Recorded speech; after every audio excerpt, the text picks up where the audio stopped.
네, 체감 온도가 영하 20도를 밑도는 최강 한파가 찾아오면서 수도 계량기 동파 우려하는 분들 많으실 텐데요. 서울시 상수도 사업본부 노혜민 주무관 연결해서 수도 계량기 동파 방지 요령 들어보겠습니다. 주무관님 안녕하십니까? 네, 안녕하세요. 네, 안녕하십니까? 자, 지금 서울시가 동파 예보제 중에 3단계 수도 계량기 동파 경계를 발령했습니다. 수도 계량기 동파 예보제 언제 발령이 되고 또 몇 단계로 이루어져 있는지 설명을 부탁드릴게요. 네, 일 최저 기온이 영하 5도 이하로 내려가면 동파가 발생할 가능성이 있습니다. 영하 5도 이하가 되면 동파주의보가 발령되는데 이때 수도 계량기가 동파되지 않도록 보온 조치를 해야 합니다. 서울시가 이번 겨울 들어 처음으로 지난 17일 오전 9시를 기해 수도 계량기 동파 경계를 내렸습니다. 동파 예보는 관심, 주의, 경계, 심각 4단계로 이루어져 있는데 3단계 경계는 하루 최저 기온이 영하 10도 미만의 날씨가 이틀 이상 지속되어 동파 위험이 클 때 발령합니다. 예.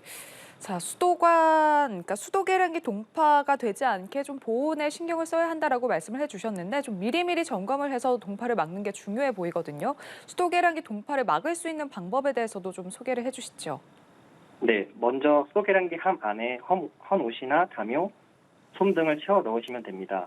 이때 수도 계량기 함 안에 젖은 옷이나 담요 등이 있다면 꺼내서 마른 보온재로 교체해 줍니다.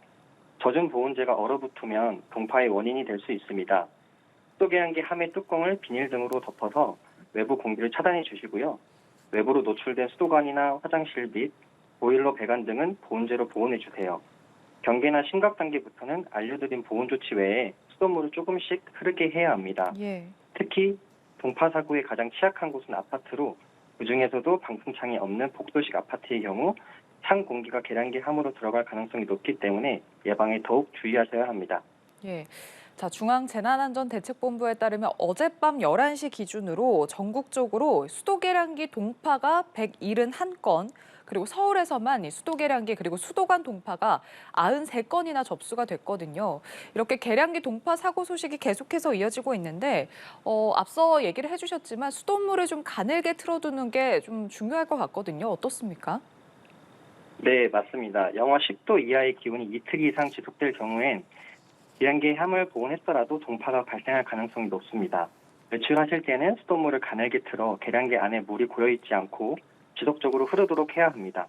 흘리는 수돗물은 일 최저 기온이 0도, 영하 10도 이하일 때는 45초, 영하 10도 미만일 때는 33초에 일회용 종이컵을 채울 정도여야 합니다. 이런 기준으로 수돗물을 10시간 이상 흘려도 가정용 수도요금 기준으로 하루 300원 미만의 비용이 발생해 경제적으로도 큰 부담이 되지 않을 거라고 생각됩니다. 예. 자, 이렇게 보온 조치를 하는 게 중요하겠지만 그럼에도 불구하고 수도 계량기나 수도관이 얼었을 때 그때는 어떻게 해야 합니까? 네, 수도 계량기 또는 수도관에 따뜻한 물을 30도에서 40도 정도의 온도의 물병이나 핫팩을 대고 녹을 때까지 기다려주세요.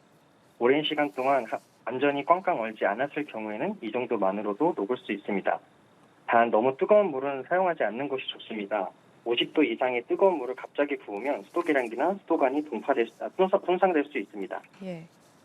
알겠습니다. 자, 수도 계량기 동파 방지 요령과 관련해서 이야기 나눠봤습니다. 서울시 상수도 사업본부 노혜민 주무관과 함께했습니다. 고맙습니다.